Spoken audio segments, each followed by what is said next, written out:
নমস্কাৰ মই 26 তাৰিখে 26 এপ্ৰিল 2025 চনৰ 26 তাৰিখৰ দিনা এটা ভুল বাক্য ক'লো তাৰ বাবে ক্ষমা খুজিবৰ কাৰণে মই এই ভিডিঅটো বনাইছো 26 এপ্ৰিলৰ দিনৰ ভাগত আজি মই লখিমপুৰ জিলাৰ বিভিন্ন অঞ্চলত যেতিয়া নিৰ্বাচনৰ পঞ্চায়ত নিৰ্বাচনৰ কেম্পেইন কৰি ঘূৰি ফুৰিছিল তেতিয়া মই এটা বাক্য ক'লো যিটো বাক্যই এতিয়া মোক বৰ অস্বস্তিত পেলাইছে সেইকাৰণে সেই বাক্যটো উঠাই ল'বৰ কাৰণে আৰু মোৰ ভুলটো স্বীকাৰ কৰিবৰ কাৰণে মই এই ভিডিঅটো বনালো এতিয়া ৰাতি 1:20 হৈছে 1:20 কৈছে 26 তাৰিখ ৰাতি বুলিও ক'ব পাৰে বা 27 তাৰিখ পুৱা বুলি আপুনি ক'ব পাৰে মই এইমাত্ৰ নিৰ্বাচনৰ কামকাজ সামৰি লখিমপুৰত প্ৰচাৰ কাৰ্য সামৰি থকা ঠাই আহি পাইছো এই মুহূৰ্তত মই ক'ব খুজিছো যে আজি দিনৰ ভাগত মই কৈছিলো যে বিজেপিক ভোট দিয়া মুছলমানসকল কাফেৰ যিসকল মুছলমানে বিজেপিক ভোট দিয়ে সেইসকল নৰকত যাব মই এনেকুৱা ধৰণৰ বাক্য এটা কৈছিলো এই বাক্যটো মোৰ ভুল আছিল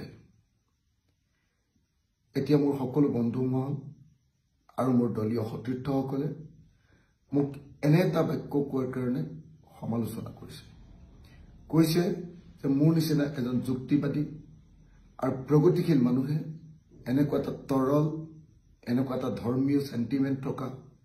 এনেকুৱা ধৰণৰ বক্তব্য কেতিয়াও প্ৰকাশ কৰা উচিত নাছিল এয়া অযুক্তিকৰ বক্তব্য আৰু এটা ধাৰ্মিক মানুহে কোৱা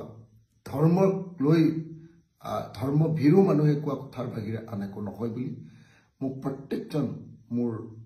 সতীৰ্থ যিসকল মোৰ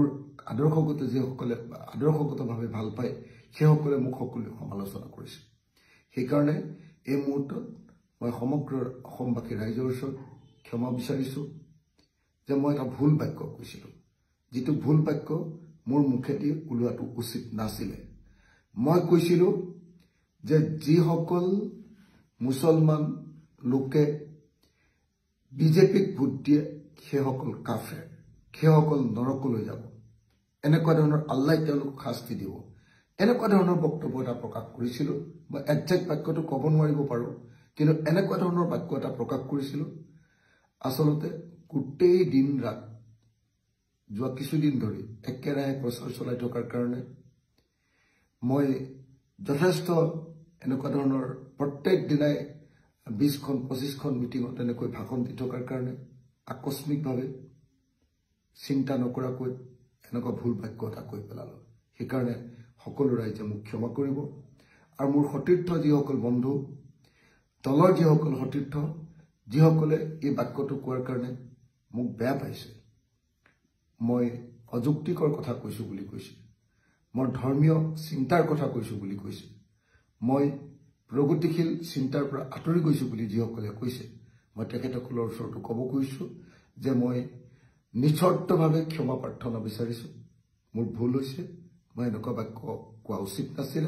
মই ভৱিষ্যতে এনেকুৱা বাক্য নকওঁ গতিকে সকলো পক্ষকে সকলো